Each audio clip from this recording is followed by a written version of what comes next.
पहिला जे truck terminus आहे त्याची जागा आहे 42,000 स्क्वेअर मीटर आहे. ट्रक टर्मिनसची रिझर्व्ह जागा किती आहे? 42,000 स्क्वेअर मीटर. तिथे किती बस थांबू शकेल तुम्ही लिहिलेले? त्यांनी रिपोर्टमध्ये असं होतं की 70 ते 80 ट्रक. नाही, माझं उत्तर 42,000 स्क्वेअर मीटर मध्ये 250 बस थांबणार हे तुमच्या रिपोर्टमध्ये तुम्ही लिहिलेले आहे. 250 बस 42,000 ला 50% करा आपण, किती होणार? 21,000 होणार. तर 42,000 मध्ये 250 बसेस थांबवू शकेल. तर हे लँड तुम्हाला जे डी रिझर्व्ह करायचं होतं तर त्याच्यामध्ये तुमच्या आकडेनुसार तिथे 125 बसेस ट्रक्स थांबायला पाहिजे होते. तुम्ही कोणत्या आधारावर हे सांगितलं की तिथे 70च बस ट्रक्स थांबू शकेल? 50% एरिया, 1 एकरामध्ये 250 तर अर्धा एकरमध्ये 125 ट्रक्स. पण तुम्हाला हे करायचं होतं, डी रजिस्टर करायचं होतं, म्हणून प्रपोजलमध्ये काहीतरी की आम्हाला आवश्यकता नाही आहे या लँडची.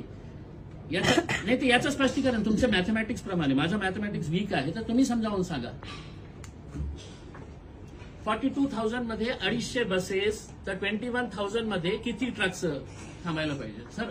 तर त्याच्या सुविधा आणि दोन टर्न होता टर्नमुळे त्यांनी इंजिनिअरिंग साहेबांनी म्हणलं की टर्न होत नाही गाड्या, मोटरच्या गाड्या असतात ना. आपण गेले का सर तिथे कोणी आपल्यापैकी तिघांपैकी? म्हणजे आम्ही जेव्हा गेलो आजही आमच्या सोबत तुम्ही चाललं तर तिथे रॅडिको कंपनी आहे. तिथे लोकांना आम्ही जेव्हा भेटलो, आम्ही सगळं मीडियावाले गेले होते. रस्त्यांच्या दोन्ही बाजूने दररोज 150 ट्रक्स तिथे येतात दररोज. आताही आमच्या सोबत तुम्ही तिथे गेलं तर तुम्हाला कळेल की तिथे रस्त्यांच्या दोन्ही बाजूने ट्रक्स उभे आहेत. तर कोणता ज्ञानी अधिकारी होता की ज्यांना वाटलं की नाही आम्हाला ट्रक टर्मिनसची नाही मंत्री साहेबांना द्यायचं आहे? सर्वे का नाही केलं आपण? सर्वे रिपोर्टमध्ये लिहायला पाहिजे होतं की नाही तिथे आम्ही गेलो होतो आणि ट्रक्स रस्त्यावर उभे आहेत. एसपीएचा म्हणजे स्पेशल प्लॅनिंग अथॉरिटीचा रिपोर्ट त्याला घेतलेला आहे. सर्वे झाला की मॅडम सर्वेचा कॉलम खाली आहे. नाही, तुम्ही जे प्रपोजल पाठवलं हे रिपोर्ट चालतं आपल्या. एसपीए हे हायर अथॉरिटी आहे सर्वेपेक्षा. एसपीएने काय म्हटलं की आपल्याला नाही पाहिजे, आपल्याला हे लँडची आवश्यकता नाही आहे. ट्रक टर्मिनस नंबर 2 आपल्याला नाही पाहिजे. सर्वेमध्ये हे आलं असतं की नाही त्या जागेवर त्याच्या शेजारी रस्त्यावर खूप सारे ट्रक्स उभे आहेत. ठीक आहे, पण ठीक आहे, मी समजू शकतो आपल्याला. याच्या बाबतीत तुमचा नियम आहे, याच्यामध्ये काही बदल झालेला आहे मॅडम? नाही झालेला आहे. मग 20% लँड आपल्याकडे शिल्लकच नाही आहे तिथे. आपल्या म्हणण्याप्रमाणे जे आहे ना, जे लोकांना आपण सांगितलेलं आहे की 1 इंची जागा आमच्याकडे नाही आहे. नाही, जेवढे काही व्हॅकंट प्लॉट होते आता 1-2 होते मध्ये काढलेले आहे. याचं प्रोसेस काय होतं? प्रोसेस आम्ही पब्लिश केली याच्यामध्ये पेपरमध्ये जे 2 प्लॉट आहेत ते, आणि त्याच्या अगेन्स्ट मग जेवढे ऍप्लिकेशन आले ज्याचा हायर बिड आहे त्याला ते प्लॉट मिळणार. या प्लॉटच्याही केलं होतं पेपरमध्ये? नाही, ते कन्व्हर्शन झालेलं आहे, तो प्लॉट नव्हता. तो काय फुकटात देणार होते ते प्लॉट? ते कन्व्हर्ट केल्यामुळे नाही, दुसऱ्या प्लॉटसाठी नियम वेगळं, या प्लॉटसाठी आपण पेपरमध्ये का नाही दिलं? आपल्याला इंग्रजीमध्ये आहे regular advertisement will be issued through national news papers. हे आपल्याकडे मग ह्या प्लॉटच्या पेपरमध्ये का नाही दिले? दुसऱ्या प्लॉटच्या दिले आपण. अम्युनिटीसाठी रिझर्व होता पण देणार होते ना. एम्युनिटीचा प्लॉट तुमचा फ्री झाला होता, तुम्ही डी त्याला हे केलं होतं, डी रिझर्व्ह केलं होतं, तर ते ओपन प्लॉट झालं. ओपन प्लॉट झाल्यानंतरच तुम्ही विकलं ना. तर ओपन झाल्यानंतर तुम्ही पेपरमध्ये का नाही दिले? सर याचं उत्तर द्यायला पाहिजे ना तुम्हाला. काय असं कंपल्शन होता की नाही दुसरे प्लॉट्स आम्ही सगळं पेपरमध्ये देणार? शेंद्र्याच्या बाबतीत बोलतो मी, बालूच्या बाबतीत बोलतो, आता तुमच्या बिडकीमध्ये जे आहे ते सगळं प्लॉट्सच्या तुम्ही पेपरमध्ये ऍड देतो सगळं. याचा का नाही दिलं? पण आपण ते लँड देत आहे. हे महाशयनी जे लँड घेतलेलं आहे 106 कोटी रुपयाची फॅक्टरी तयार करून किती लोकांना नोकऱ्या मिळणार आहे त्याच्यामध्ये? 93 लोकांना 93 फक्त 93 लोकांना लँड मिळणार आहे, हे नोकऱ्या मिळणार आहे 5 एकरामध्ये. मॅडम आपण वालूजमध्ये MSMEला जे छोटे छोटे गाळे दिलेले आहे ते तुमच्या वालूजचं जे ट्रक टर्मिनस आहे त्याच्या शेजारी जे MSMEला जे दिलेले आहे छोटे छोटे गाळे जे दिलेले आहे त्या 3 एकरामध्ये आहे. किती लोक काम करतात आपल्याला माहित आहे तिथे?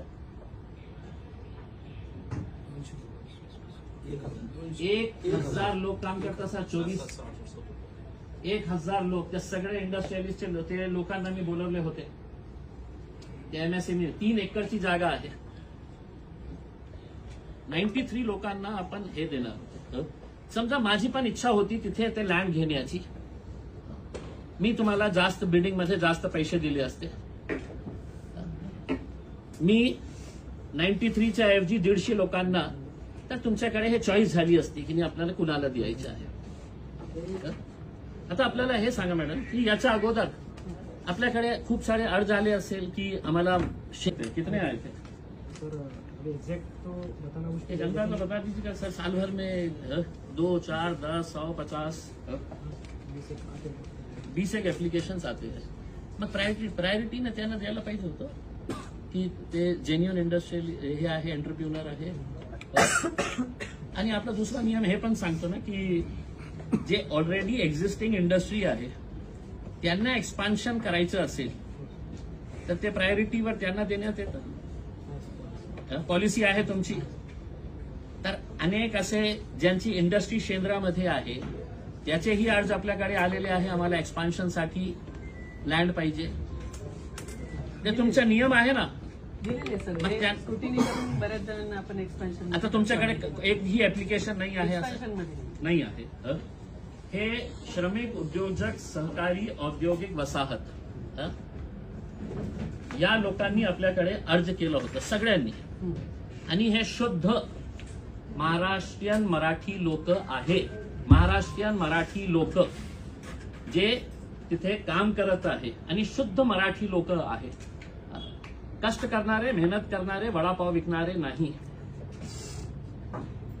त्यांच्या मुलांना वडापाव नाही, ते इंडस्ट्रीच्या काम करत आहे. असे 60 लोकांनी मॅडम आपल्याकडे पुरावा हे देऊन अर्ज देऊन, हे आपला अर्ज त्यांचा अर्ज आहे. त्यांच्या म्हणण्याप्रमाणे अनेक वेळ आम्ही MIDC ऑफिसला गेलो होतो.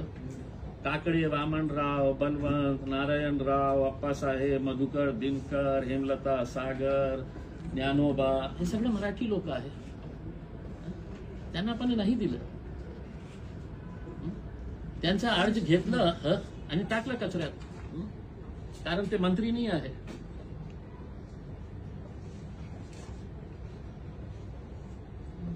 हे सगळं लोक आज भाड्याने जागा घेऊन तिथे आपली छोटी छोटी इंडस्ट्री चालवत आहे. त्यांनी आपल्या पत्रामध्ये लिहिलेले आहे की आम्ही सगळे भाडे करू आहे आणि आम्हाला थोडी थोडी जागा द्या, आम्ही ते विकत घ्यायला तयार आहे. झालं असेल. नाही झालं नाही झालं. तुम्ही त्याच्यावर ते सगळं तुम्ही सांगितलं तर मी उद्या हे सगळ्या लोकांना तुमच्या समोर आणून की किती वेळा इथे आले होते ते आणि त्यांना आपण दिले नाही.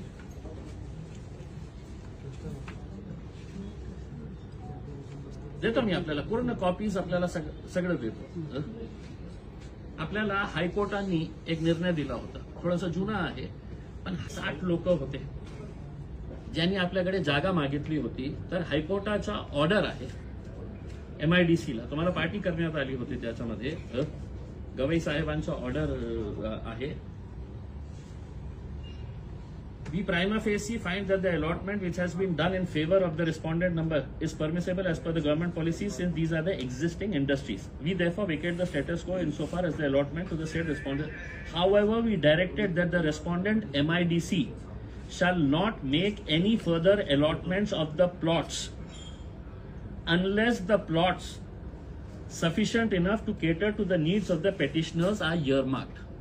हायकोर्टाचा ऑर्डर होता की हे 60 लोकांना आणि जे जे लोकांनी आपल्याकडे अर्ज केलेले आहे या पेटिशन मध्ये होते, जोपर्यंत तुम्ही त्यांना हे देत नाही लँड तोपर्यंत कुठल्याही प्रकारचं अलॉटमेंट करू नये. हायकोर्टाचं जजमेंट होतं. तेही आपण कारण मंत्री मोठे असेल, सत्ता आपल्याला ट्रान्सफरची भीती वाटली असेल, तर मॅडम आम्ही याच्या बाबतीत आम्ही काय करावं तुम्ही सांगा. ते जे ऍप्लिकेशन आहे त्याचं मी स्टेटस सांगते. तुम्ही नियमाच्या बाबतीत बोला फक्त. आपण जे नियम तयार केलं, नाहीतर मी तुम्हाला देतो, तुम्ही फाडून टाका आणि सांगा की आम्हाला जे मंत्र्यांचा आदेश येईल त्या मर्जीप्रमाणे करणार आम्ही.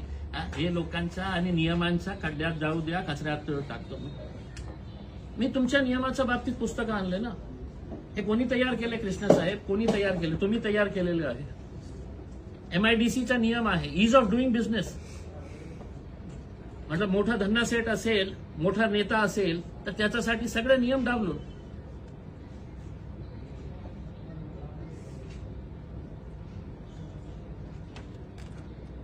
हेच कन्व्हर्शन वगैरे सगळं हेड ऑफिस स्तरावर होतं. जे झालं ना आम्ही मॅडम. फक्त प्रस्ताव पाठवतो. मॅडम मी Conversion. मानतो आणि तेही नाही केलं तर मी कोर्टात जाणार. इतका वर्षाची आपली नोकरी आहे, मग लढा.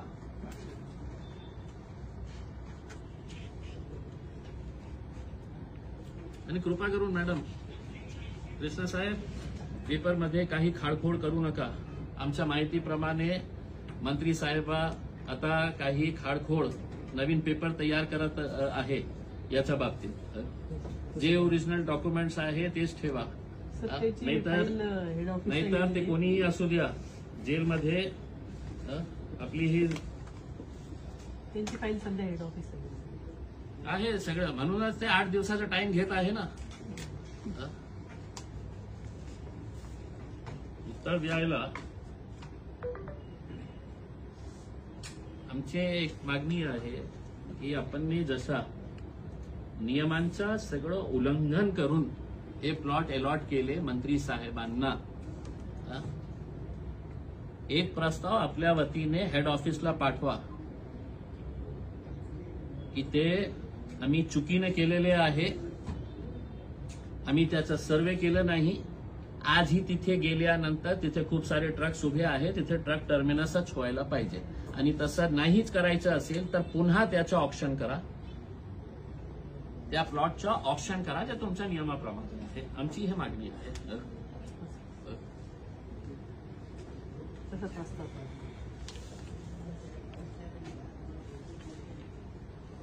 कसं शेवटचं मॅडम नाहीतर काय हे मी कृष्ण साहेब अननेसेसरी नहीं क्या, you all will be in trouble.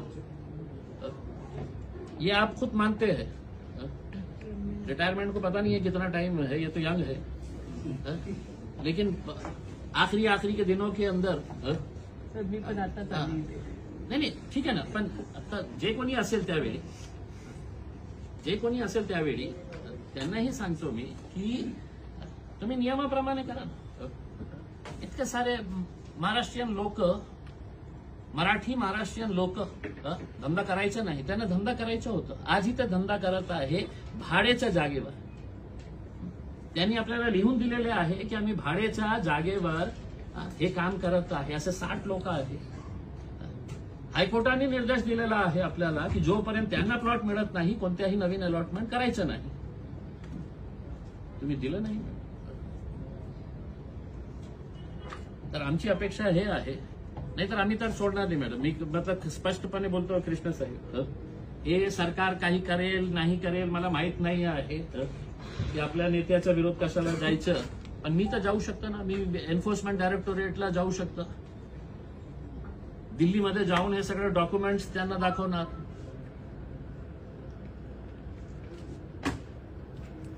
शेवटचं काय म्हणलं ते ट्रक तिथं थांबवायला द्या, नाही तर पुन्हा ऑप्शन करा. पुन्हा ऑप्शन करा ना. म्हणजे तुम्ही सगळं नियम, म्हणजे हे जे पुस्तक आहे ना हे माझी नाही आहे, मी तयार केलेलं आहे. आणि कृष्ण साहेब मला म्हणतात की FDI काय फॉर्च्यून 500 कंपनी होती का ते? 2000-3000 कोटी रुपये किर्लोस्कर सारखे येत आहे. टाटा बिर्ला साहेब येत आहे. ठीक आहे, शहराचे टाटा बिर्ला ते बनलेले आहे. पण जे नियम आहे ते नियमाप्रमाणे आम्ही फक्त आमची मागणी हे आहे की या नियमाप्रमाणे तुम्ही त्यांच्या प्लॉटचा आता कॅन्सल करा, प्रस्ताव पाठवा. ते तुमचे हेड ऑफिस करतील नाही करतील नाही तर आम्ही तर कंप्लेंटमध्ये तुमच्या सगळ्यांचं नावं घेणार आहे की याच्यामध्ये आपल्या संगनमताने हे सगळं झालेलं आहे.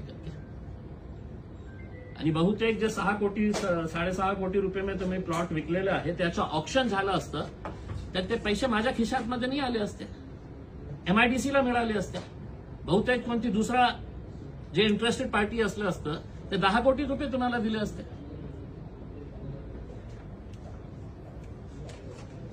तर आमची मागणी एकच आहे कृष्ण साहेब, आपल्या RO साहेबांना सांगा, हेड ऑफिसला सांगा, आम्ही कोणत्याही परिस्थितीमध्ये कुणालाही सोडणार नाही.